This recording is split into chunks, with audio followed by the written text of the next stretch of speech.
guardarci con la vena negli occhi, la sera quando era tardi. E mi sembravi un pagliaccio con il viso truccato da poco e le mani ingiallite. Facevi fotografie.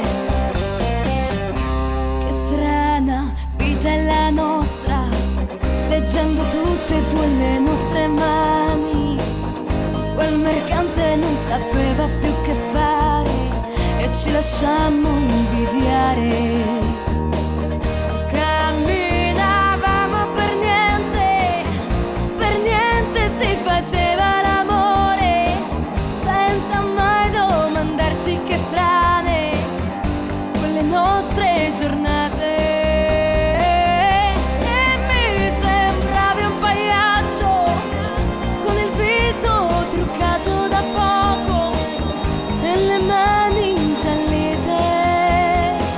Facevi fotografie.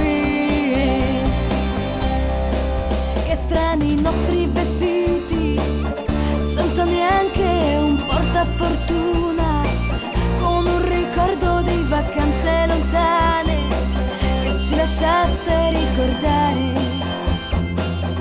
Perché di sogni mai niente, perché di sogni non volevi parlare, e mentre ancora lasciavi sfiorare, mi domandavo se credevi all'amore.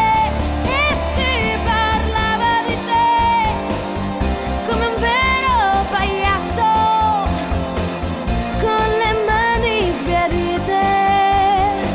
Facevi fotografie, una canzone cantavi nel cortile delle nostre risate, finché scendeva un'altra sera e noi in silenzio chiudevamo gli occhi. Ed ogni giorno importante, ogni giorno ci sembrava importante per fare ancora un passo avanti nel giardino dell'amore.